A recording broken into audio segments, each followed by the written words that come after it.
Okay, hello everyone, and welcome to Internet Basics. My name is Christina. I am a public services librarian at the Palos Heights Public Library.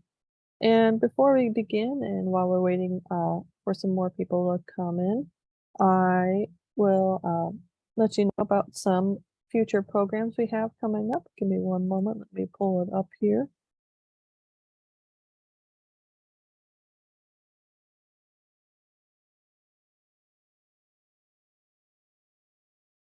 There we go.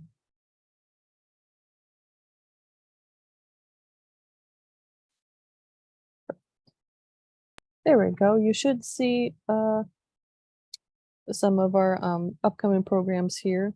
So we have next Tuesday on May 16th, we have Black Sox, Billy Goats, and the Monsters of the Midway. It's a program about the history of some of the Chicago sports teams we have here. And so since it's almost, summer and sports time, baseball time, that might be a fun program if you're into that.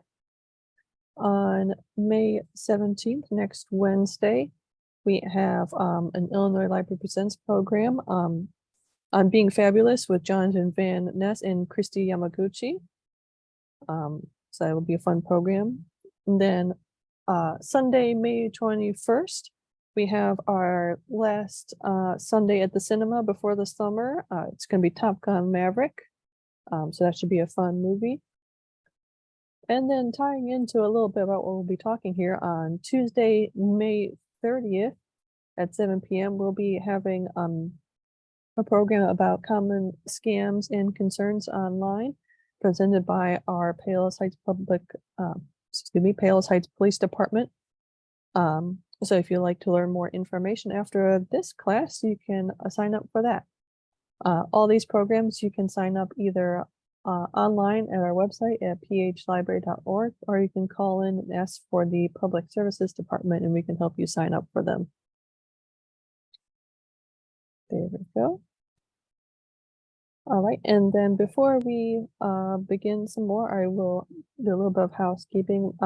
Right now, I do have you muted just so we don't have any accidental interruptions.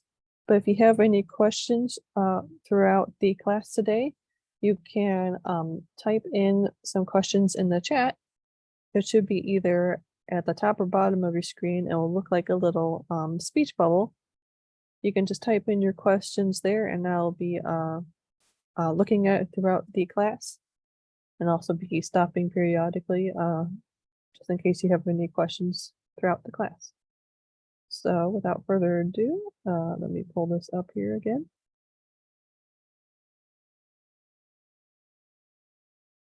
There we go.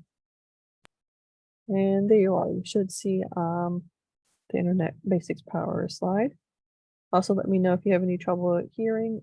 It is an older mic I'm using, so let me know if it has any problems. But here we go.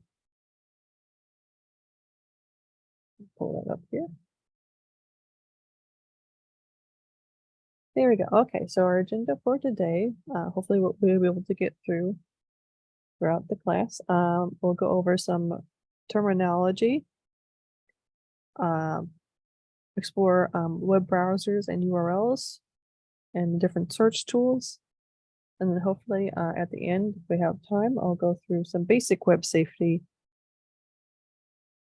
Here we go. So our first term we'll be going over today, the internet. It is a system of interconnected global computer networks that allow people to share digital information with one another. And then the web is the system of online documents that are linked together, kind of like a spider web. And what www stands for is the World Wide Web. And then we have the web browsers, which is the program or software that allows you to view websites and navigate them with hyperlinks. Excuse me. It's also used to access any web-based applications such as your email And it also can be used to store and access document using web services or the cloud, such as Google Drive. And we have four most popular web browsers. There are other web browsers, but these are the four most popular ones. And you can see the icons there.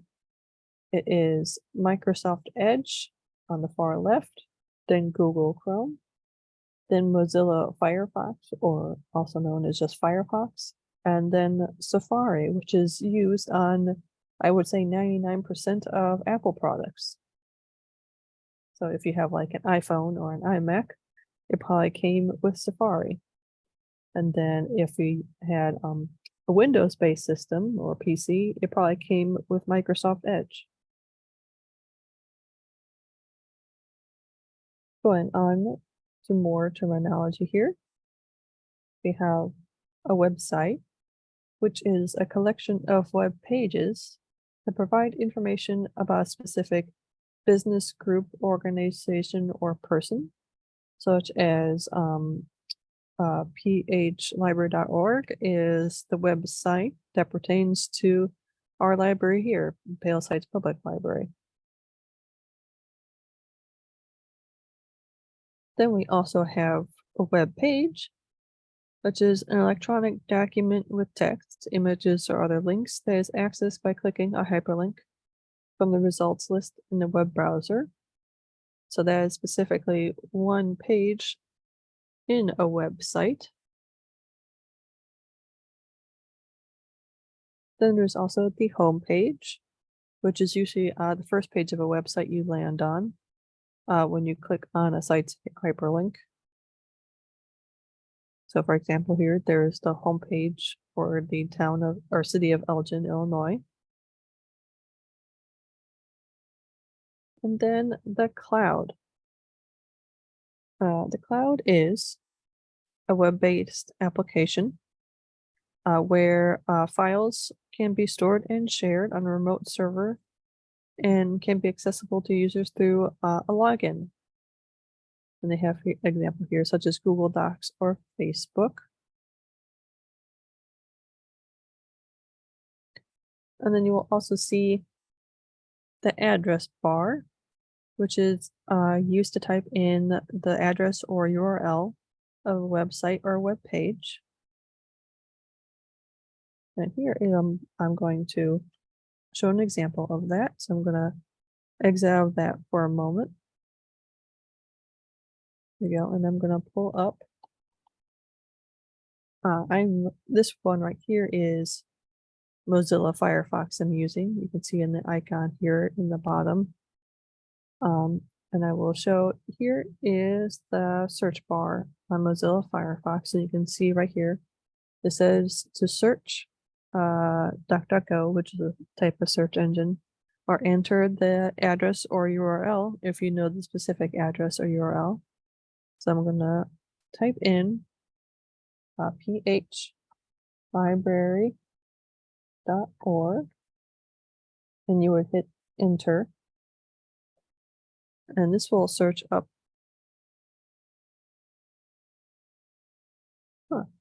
Sorry, hold on, I might have clicked that wrong. www.phlibrary.org. There we go. Sometimes it's very important to put that www first in the URL. And you can see here it searched up the Pales Heights Public Library main homepage. So that's what it looks like in Mozilla Firefox. I also have on my computer Google Chrome and Microsoft Edge. I do not have Safari on this since it's typically an Apple product. You can see in Google Chrome when I open it, it opens up some home pages here for me, since I have it set to open up some specific pages. But here is the address or search bar in Chrome and in Microsoft Edge. It also opens up some home pages for me I have set. And you can see here is the search and address bar here as well. There you go, going back here. Here we go, and that opened up again.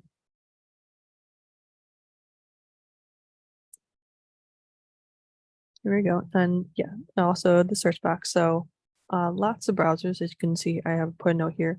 Some browsers only have a single, what they call Omni box that is used to enter both web addresses and keywords. So it's the search box, as you can see. Yeah, most browsers now have just the one box. Sometimes they used to have two, but now most of them have just the one search box.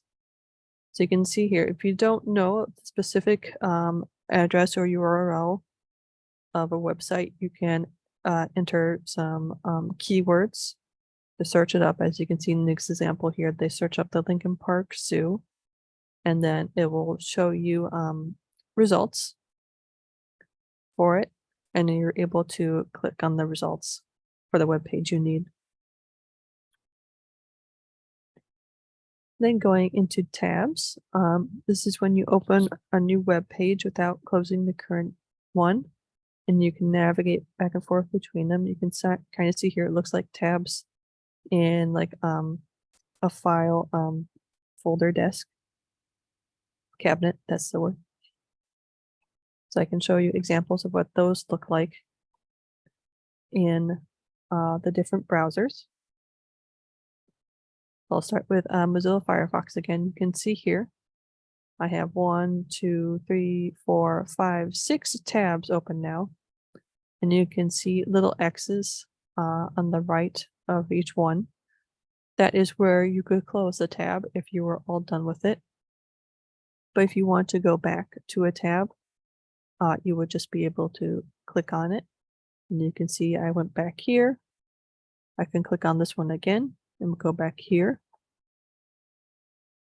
And again, yeah, the X is to close them. We'll say here, close tab. If you want a new tab, you would just go to the little plus sign here and click it, and it would open a blank tab for you. You could search in again, and then X to close. So that's a good way if you don't want to lose your page. You can just open as many tabs as you want. I will let you know if you have too many tabs open, sometimes they can start slowing down your internet or your computer if you have too many open, because then it's keeping all the information open at the same time. But you can still have quite a few, but just be careful of how many tabs you have open. And then in Google Chrome, looks very similar. You can see the tabs here, and you can just switch between them. Again, X to close the tab, and then plus to open a new tab. So very similar. And then in Microsoft Edge, again, pretty similar. 1, 2, 3 tabs, X to close, and plus to open a new one. So that's how tabs work. Back to here again. There we are. And then different buttons in or different browsers. That's how you can direct your web browser, how you can go back and forth between different pages. And you will see most browsers have these common buttons. The back button to go to the previous screen, forward to go forward if you've hit the back. X is to stop a web page from loading. And then there's also a refresh button or reload. Bookmarks or favorites where you can save your favorite web pages. And the home button to go back to your home screen if you have a designated web page. So I can show you what they look like in different browsers again. So it will start in the very top right here in Firefox. Minimize, it will just minimize the software without closing it. So that's how I go like that. and then you can just open it again in your text bar here at the bottom. This here is called Restore Down. It makes the window smaller without minimizing it. So you'll be able to see that here. Makes it a little bit smaller without completely minimizing it. And then if I want it to be full screen again, I would hit it again. This red X will completely close the browser. So if I hit that, it would all close, and I would have to reopen the browser again from the desktop and have to go back to the pages again. This here, all the way to the left, is the back button. So that's how I would go back one page. So I go back to this screen, and then forward is like that. If I were opening a new web page, and for some reason it was taking a long time to load up, maybe if there's like a picture or a video or something that's slowing the web page, that happens sometimes. This will usually be an X if it's still trying to load.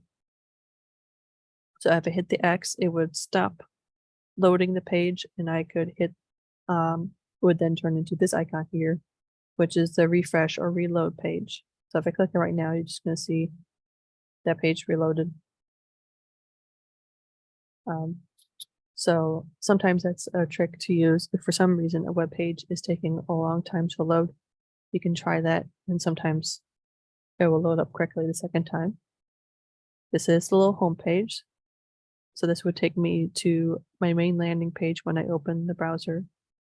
It's just going to take me here, or it's going to open up all my tabs here. So this is the tabs that open when I first open Firefox for the day.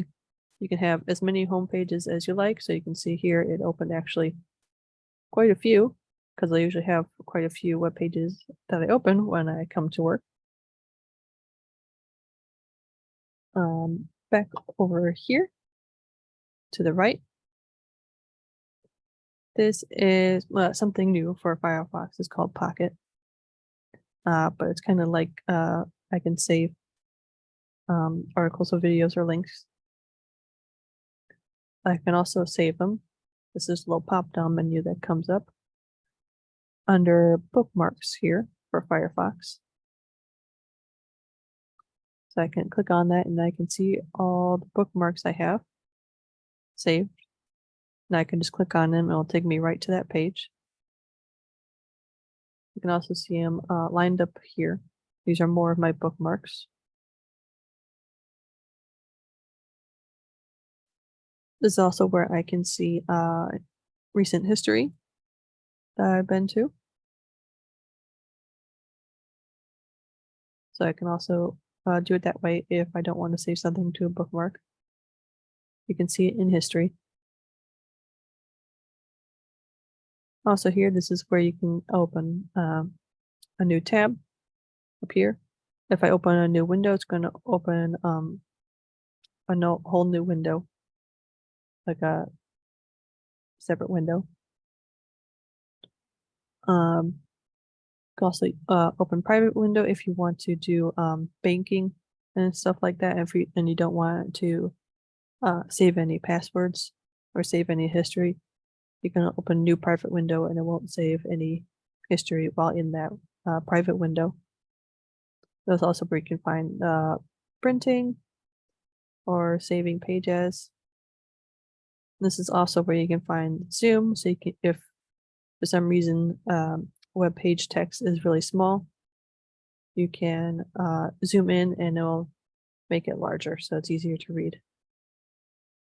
And I'll go more into settings in a little bit. I'm also going to show what the buttons look like in Google Chrome real fast. They are pretty similar. Again, you have minimize, restore down, and completely closing the window. And here again, we have the back and forward. It's grayed out right now because I haven't gone anywhere since I opened on the home page here, and I haven't gone anywhere. So it's grayed out, but this would be where I could go back and forward. Again, the refresh slash reload, the home icon, and then they have it laid out a little bit differently on Chrome, but this is a quick way. Right here they have share the page, so it would like copy the URL and you could send that to somebody real fast in email. This is where you would bookmark the tab. Just click on the star and it'll give you the option to bookmark the page you're on. Show side panel is something specifically for Google Chrome. This is where they have what they call the reading list, but it's kind of like bookmarks where you can see the bookmarks real fast. This right here, if you want to set up an account with Google, so if you have a Gmail, you probably already have an account. So if you were signed into your Google account, this would show your Google name and it'd be a quick way to get to your Google account right from there. This little drop down menu again, another option for new tab, new window, and they call it incognito window, but it's the same as a private window in Firefox. So if you wanted to do any banking or personal stuff like that, you can open that up and it won't save any of your history. This is again where you can see your most recent history. This is where you can see your bookmarks. Again, zooming into the web page if it's hard to see. Printing web pages. And I'll go more into settings in a little bit. Minimize that. And then Microsoft Edge. Again, should be pretty similar. Minimizing, restoring down, closing. They have a back button. They do have a forward button, but I haven't gone anywhere yet, so it's not showing the forward button. Refreshing, again. But as you can see, they have their home button in a different spot. It has an option for read aloud this page, so if you have sight disabilities, it can read text aloud pretty well. Here they don't call it bookmarks, they call it favorites, but it works the same. You can favorite a web page in Edge. And then here, it would list all your favorites right here. So once you favorite a web page, it should show up here. And minimize that. This is collections. So if you have saved, again, you save images or text or anything like that, they have a thing called collections on Edge. And then again, if you were signed into, I believe it's either your Microsoft account or Outlook, if you had email and Outlook, if you were signed into that, that will show your profile here, and you can go to that very quickly. Drop this down. Here is where, again, you can open new tab, new window, and they call it in private window instead of incognito or blank down the other one, private window. So again, thinking or anything like that. Zooming into the web page. Again, this is where you can also go to your favorites, collections, history, downloads, apps, extensions, where you can print from, also reading aloud, and then more settings here. And then also this is a quick way to use their search engine, what they call Bing, which is very similar to Google. There you go. But there's also more options for searching the web here, where you can go to Microsoft 365, which is the Microsoft Office now. Going straight to Outlook if you need to. Then you can also customize what they call the sidebar here. There you go.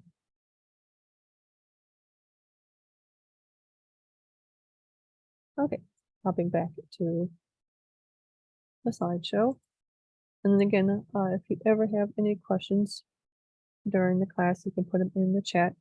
or if you need me to go over or explain something further, feel free to do that in the chat. Give me one moment.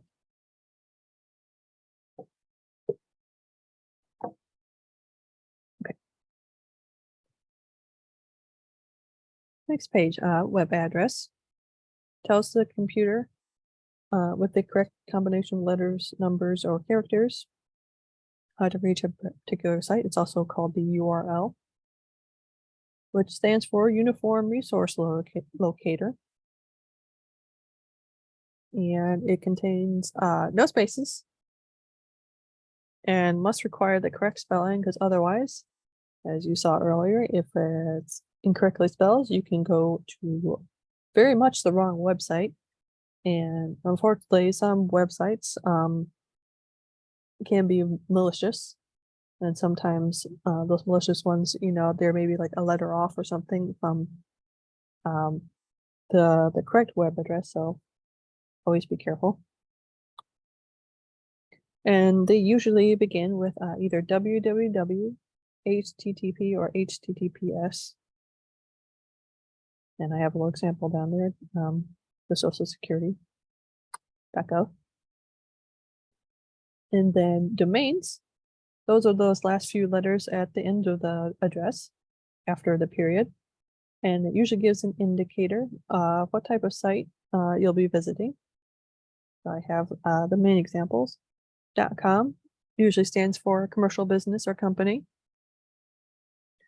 .org is usually a non-profit organization. So the library is a non-profit, so it's .org. .gov is usually a website for a government agency. .info is an informational site. .edu is for educational institutions.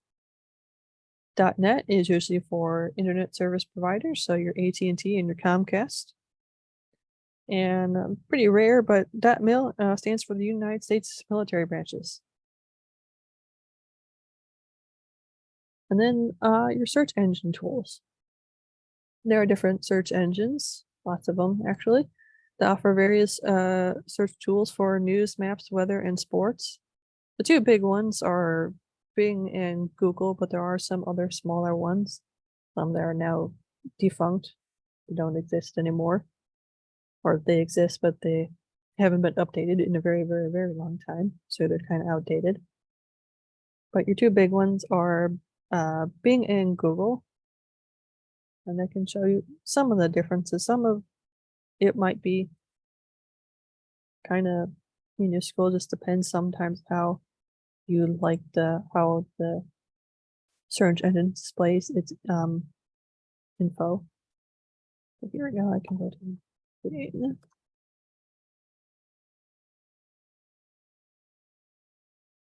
So here you can kind of see, let's talk more about the new Bing, how it works.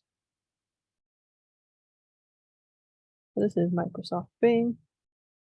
You can see its main homepage and how it searches. So I'm going to do an exact same search, Palos Heights IL. Just hit enter. This is how the results look like in Bing. You can see there's the main city page. If I click on that, that will go to the home page for the city. And you can see how like the weather and Palos Heights, you can search for hotels, houses for sale, demographics and history, travel guide. And you can see this main page is just has all different kinds of results. You can see a chat mode now with Bing. But you can also look up travel for Palos Heights, images of Palos Heights, videos of Palos Heights, maps for Palos Heights,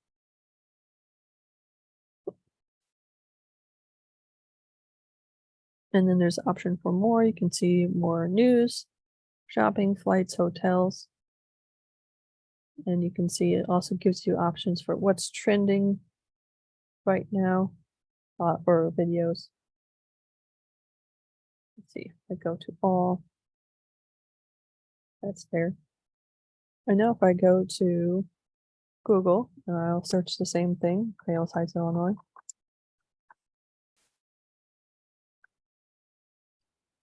It's a little more similar, but you can see the first result is still the city webpage. But you can see it also has some more images, and you can go to images right from here. You can go to maps right from here. You can see the weather is already broken down for me. And then the most popular result right here was the city's website again. And you can see it gives a little bit more of a breakdown of the city. Well, this also had a little bit of a breakdown of the city. But you can see it's a little more interspersed. So I have to scroll down a little bit more for it. You can also see at the top again, this is all, but you can go to maps. It'll give you the map right away. Also news right away. Images. Again, the Palos Heights. Shopping. So there's some shopping, and then you can go under more. There you can also see videos, news again, books, flights, and finance. So it will just depend on your preference of whether you like to look up this more, or more of the information is right here at the top. Or if you like this more, scroll down through a little bit more. So it's just your preference. And those are just the two most popular search engines. There's other smaller search engines you can use as well. Here we go.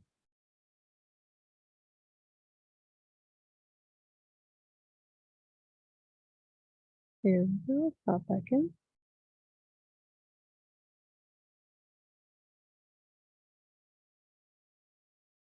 Okay, more search tools and tips. Oops. There we go. So if you need more help of searching, so if you're searching for a quote, or as in this example, the Illinois State Fair, quotation marks are good for searching for like phrases or quotes, because that will tell the search engine to search for all three of those words for Illinois State Fair together in that order. Otherwise, what search engines do, they search each word individually, so you might get stuff just about Illinois, or just about states, or just about fairs.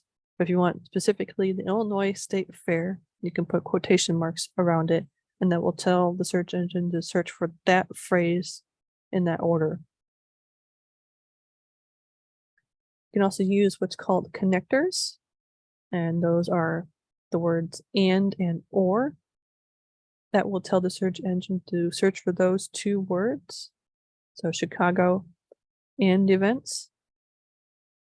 And if you use or, it will be search for the word Chicago or events. You can also try the options, also try or searches related to. You'll usually see that at the bottom of the page when you're using the search engine. So that will give you searches that can be related to your search. And you can also check multiple pages before changing your keywords, because they usually will give you multiple pages of results if what you're searching has multiple pages of results.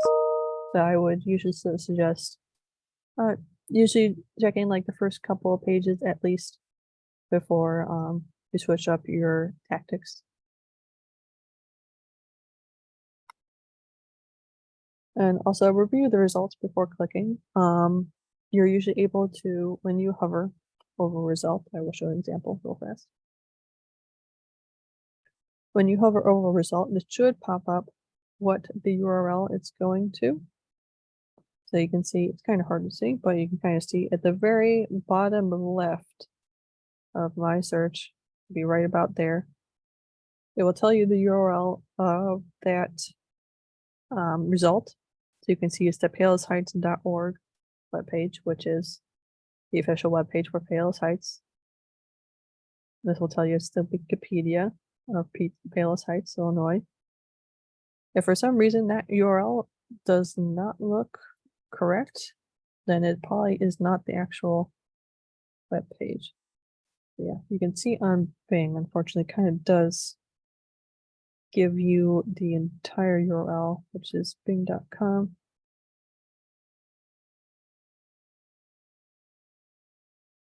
Yeah, it's a very long URL. So that's one thing I like about Google a little bit better. It gives you the actual URL, what you're clicking on, instead of the bing.com click hyperlink, which is slightly different, but does say the URL right down here. So it's the Wikipedia for Palos Heights.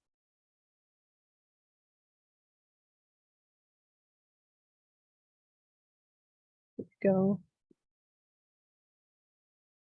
back to here. Here we go. Let's start from again. In a moment. There we go. Okay. Now touching a little bit on internet safety. Rule of thumb, the internet is not evil, but some people on the internet are, so you have to be careful.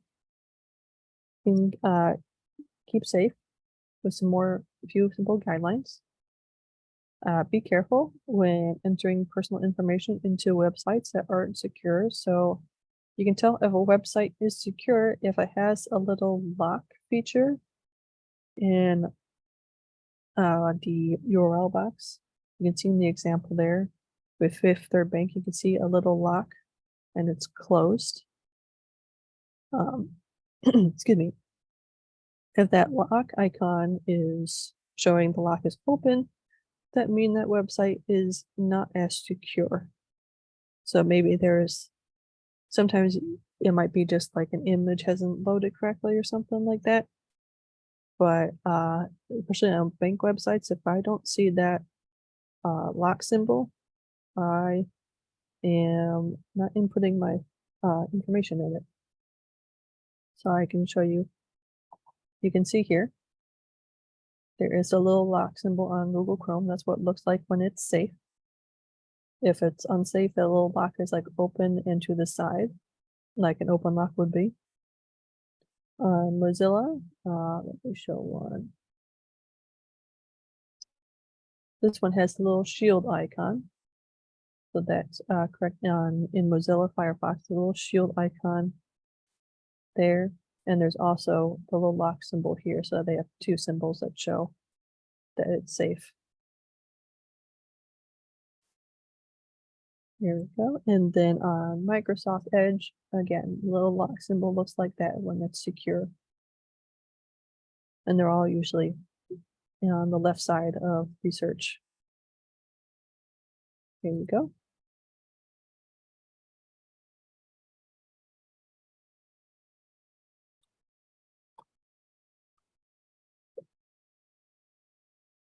There we go, more on internet safety. Always use an antiviral software or antivirus software. Sorry. Most computers usually come with some sort of basic kind of antivirus software, but you can also always buy an antiviral software. The biggest names are, you can see here, Kaspersky.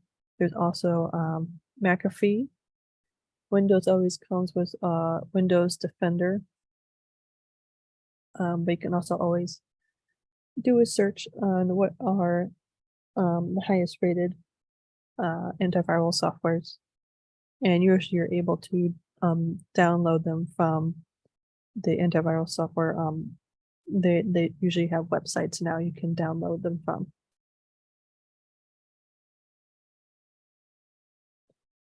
There you go. Also, always keep your programs and software applications updated. Most programs nowadays are pretty good about reminding you to keep your software updated. But you could always set a time for them to be like to automatically do it if you would like to, or you can do it manually. But then you should always do it like every week or so to make sure everything is updated. And also to add on, always make sure now that when you have the antiviral software that also is doing regular scans, usually like at least once a week that it does antiviral scan. And most of them nowadays, they can do it within a few minutes. Also use strong passwords, usually at least 7 characters, a mix of upper and lowercase letters, and contain at least one number, and or contain a symbol. And is unique to the website or software. Try not to repeat passwords or use the same passwords for multiple things.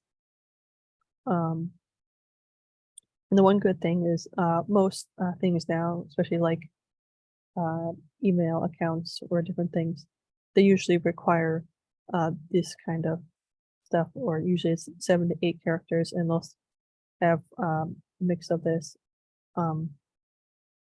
before you can create a password. So most things are good now with you have to have a certain number of characters or something before it lets you make a password. And there's an example of password, no real password. And then do not create a folder in your email program or computer called passwords and store them there, because that's very easy for hackers and stuff to find, unfortunately. And then this here is our URL to consumerftc.gov.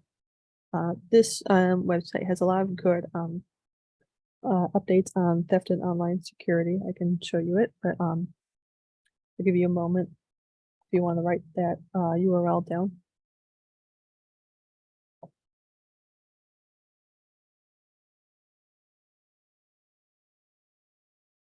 Okay, there we go. I'm going to show you the website. It's also right up there. But this is a good website run by government that has more information on online privacy and security, such as a public Wi-Fi network safe, how to protect your phone, secure your home Wi-Fi, if you have home security cameras, how to keep them safe, how to recognize, remove, and avoid malware. Lots of good articles you can always look on. We have a whole page on online privacy and online scams, how to recognize different scams. And then also have news articles. Most recent one was from April 13th, but this is from Consumer Alerts, which is another good website if you don't know about that one. But yeah, they have any updates on possible, scams that are going on, like that as for fake AI,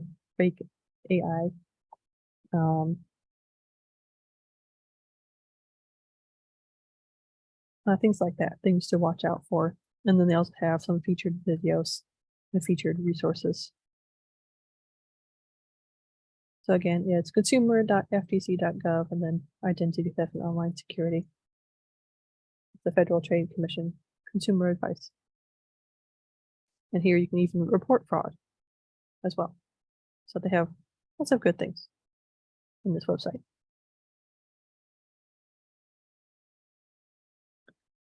Okay. Unfortunately, this is the end of the class, but since we have a few minutes, if there was anything you need me to go over again, or you wanted me to clarify more, I also can't actually. I realize I haven't looked through the settings in browsers. Again, this is the drop-down menu. You can see the settings down here. And they're pretty similar for each browser, but they go through. This is the Mozilla Firefox one.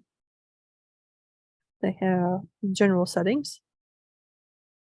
Startup, you can have it set that it opens your previous windows and tabs that you had open. So if you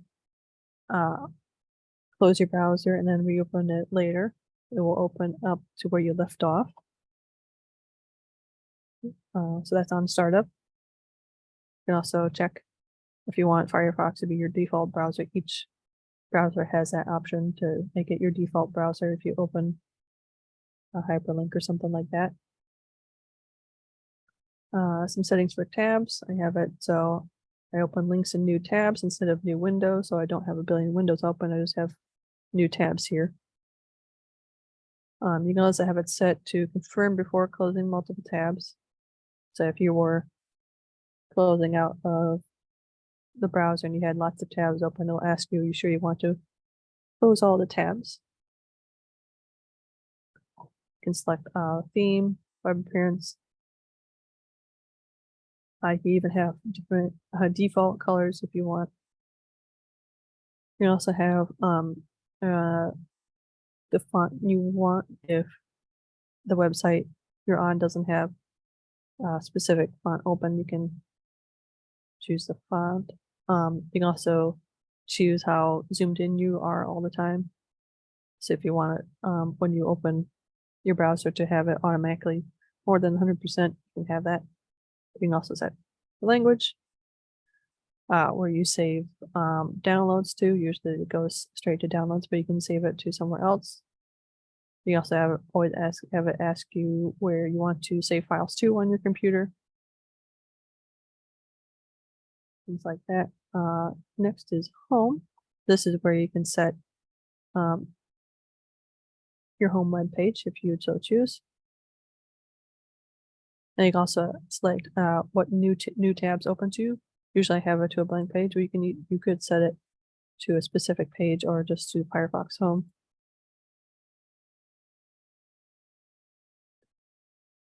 Search. So this is where you can set to have two bars if you would so choose. I have it set just one bar. You could have a search bar and an address bar, or search bar and an address bar. This is also where you can select your search engine, and they give you lots of options. This is where you can choose Google or Bing. You can also have Amazon, DuckDuckGo, eBay, Wikipedia, things like that. You can also have search shortcuts. So if you want to go to a specific search engine right from your search bar right here, you will start with @Google, and it will go to Google, or @Amazon, it'll go to Amazon, so on and so forth. This is more privacy and security. So you can set security right here that block certain things like cookies, social media trackers, things like that.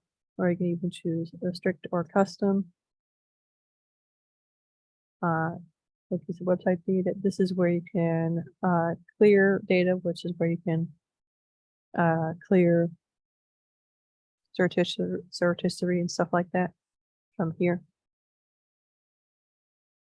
You can have it fill if you so choose, autofill your address or credit cards. But that would mean it would save your credit card information and address. So just be careful. You also have it asked to save logins and passwords for your websites.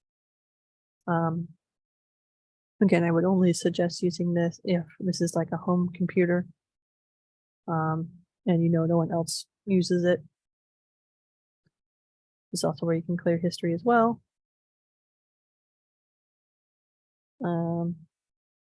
Yep. This is also where you can set permissions for certain things.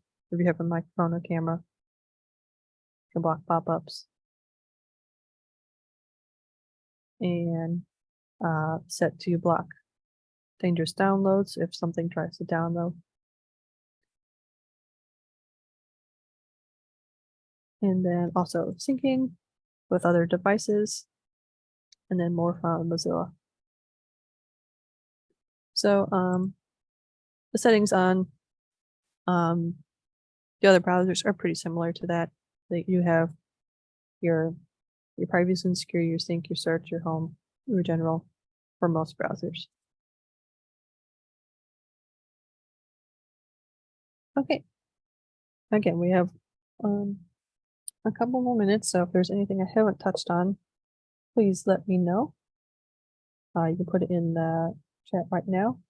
Also, this forgot to mention this class was recorded, so if at any point in the future you want to revisit this course again, we're going to be uploading it to our YouTube page, the Palos Heights Public Library YouTube page.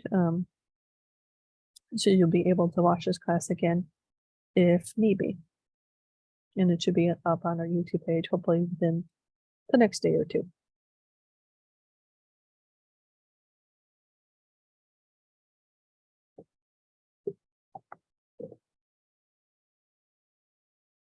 Okay, but if that is all, thank you all so much for joining me today.